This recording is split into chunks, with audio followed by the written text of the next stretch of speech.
अहंकार, अभिमान, लोभ का नाश हो जाने से असत्य, दुष्टता, पाप, दुष्विकारों, स्वार्थ और विनाश को पूर्ण रूप से जानकर सत्य की यात्रा प्रारंभ हो जाती है। सत्य गुण, सत्य विचार और सत्य कर्म अनेक हैं, परंतु सत्य एक है। अपने और समस्त मानव वर्ग सभी प्राणियों के लिए आनंद, कल्याण और मुक्ति के लिए कर्म करना और करवाना सत्य कर्म है। मानव जब सत्य को धारण करके मन, कर्म, वचन से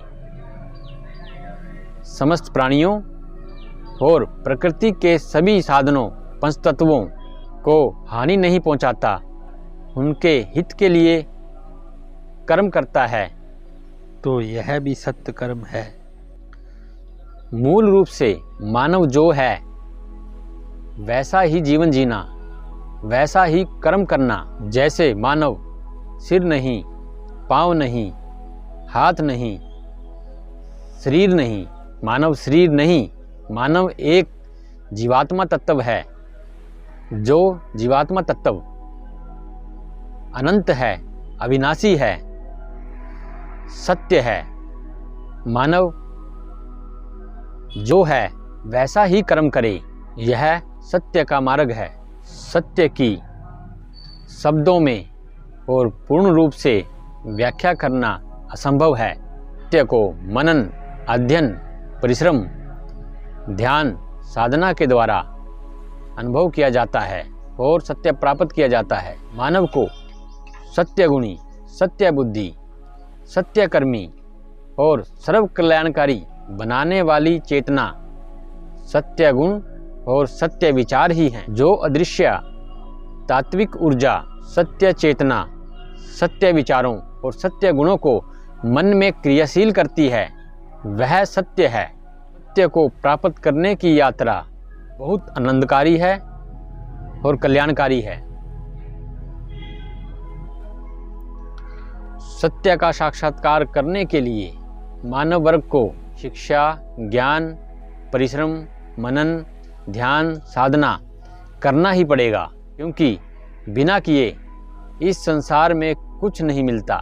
सत्य को साधने से मन के शक्तिशाली अहंकार, शक्तिशाली अभिमान भी नष्ट हो जाता है। सत्य का साक्षात्कार करने से मन के सभी दुर्गुण, दुष्टता, डर, अज्ञान, अंधविश्वास, भोग विलास, मोह माया का नाश हो जाता है और मन को समस्त बंधनों से मुक्ति प्राप्त हो जाती है।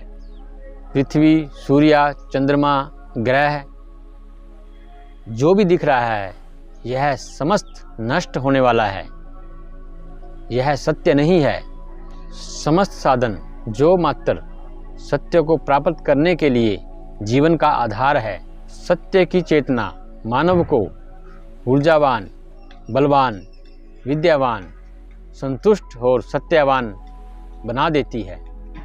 जिस प्रकार मानव के मन में समस्त दुर्गुण, अज्ञान, अंधविश्वास, अहंकार, कामनाएं, डर, क्रोध, द्वेष, दुष्विकार, अशांति, असंतुष्टि, अविवेक जैसे अनेकों दुर्गुण होते हैं, जो मानव वर्ग, समस्त प्राणियों, प्रकृति के समस्त साधनों के लिए विनाशकारी हैं, ये विनाश का कारण हैं। इसी प्रकार मानव के मन में प्राकृतिक रूप से धैर्य, विवेक, जागृति, संतुष्टि, कल्याण, सद्बुद्धि, चेतना, ये समस्त सद्गुण भी होते हैं, जो मानव वर्ग सहित समस्त प्राणियों, प्रकृति के समस्त साधनों के लिए लाभकारी होते हैं और कल्याणकारी होते हैं। मानव जीवन भर कामनाओं, धन, यश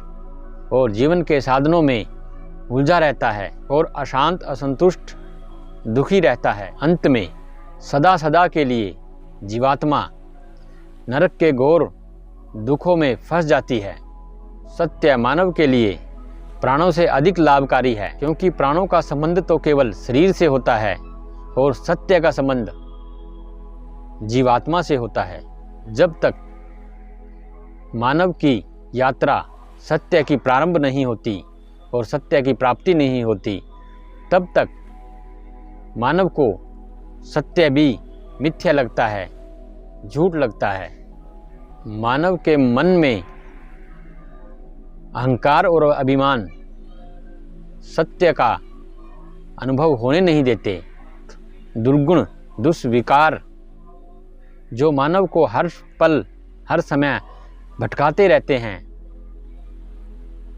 तड़फाते रहते हैं, उन सब का त्याग करके सत्य की प्राप्ति करना ही मानव का मूल कर्म है। सत्य को साध लेने के बाद, प्राप्त करने के बाद मन को इस ब्रह्मांड में कुछ भी प्राप्त करने की इच्छा या कामना नहीं रहती। आज का मानव वर्ग असत्य, विनाश को ही सत्य समझ रहा है। जो दिख रहा है उसे ही सत्य समझ रहा है। मानव वर्ग जिस असत्य, अप्राकृतिक विनाश के मार्ग पर चल रहा है, उस मार्ग को रोकने का समाधान भी केवल सत्य है। सत्य विज्ञान है। सत्य ही परम चेतना, परम सत्य, परम मुक्ति और परम ब्रह्म का मार्ग है।